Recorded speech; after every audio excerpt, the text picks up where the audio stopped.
President Trump walks to Marine One for his first trip as president in January. Brendan Smilowski after the images. The House Oversight and Government Reform Committee is asking the White House for a list of aides who have used private email accounts for official business.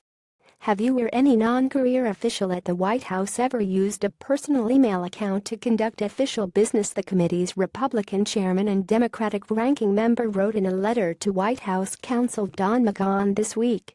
If so, please identify the individual and the account used and provide evidence of measures to ensure compliance with federal law.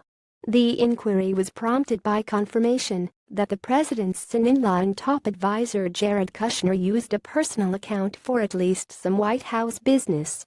The federal law in question is the Presidential Records Act, which since 1978 has made it plain that the president and his advisors need to preserve all presidential records.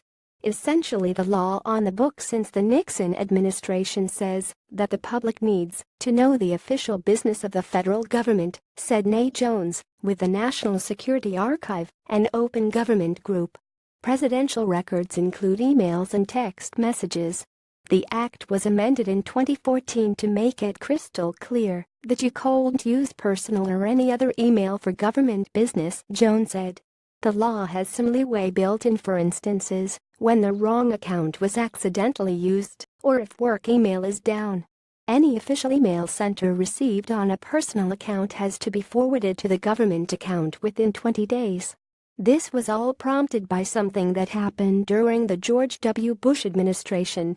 Richard Painter was chief White House ethics lawyer at the time and instructed all aides and officials that they shouldn't use non-government emails for official business. Jared Kushner, President Trump's advisor and son-in-law, used a personal email account for at least some White House business. Pulled Getty Images, but a number of people chose to use Republican National Committee email for official United States government business, and then the Republican National Committee server apparently deleted it, Painter said. Millions of emails went missing, though they were recovered much later. Painter, now a professor at University of Minnesota Law School and vice chairman of the government watchdog group Citizens for Responsibility and Ethics in Washington, says there are two main reasons why using personal email for official business is problematic: for records preservation and because of the risk that classified information could end up on a non-governmental system. You know, it was embarrassing, and I would have hoped that Obama's Secretary of State Hillary Clinton would have learned from that, said Painter. Apparently she didn't. And I would have hoped that the Trump administration would have learned from what has happened before as well, and apparently they don't learn the lesson either. Kushner Center received about 100 work-related emails on his personal account from January through August, usually forwarded articles or an exchange initiated by someone else. That is according to a statement from his attorney Ab Lowell. Lowell added, all non-personal emails were forwarded to his official address, and all have been preserved in any event. In Lowell's statement, there's no mention of when the emails were forwarded. The key thing that Mr. Kushner's lawyer didn't say was if he forwarded the emails before 20 days were over or not.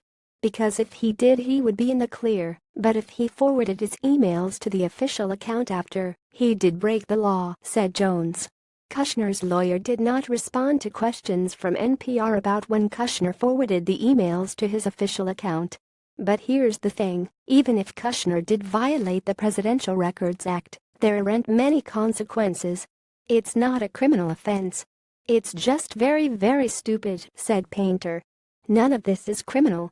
Nobody is getting locked up. But it really is very, very poor judgment. Reports in Politico and the New York Times indicate Kushner is not the only senior Trump White House aide, past or present, to use a personal account. The House Oversight Committee has set an October 9 deadline for the White House to respond to its request for information about who has been using personal email for government business.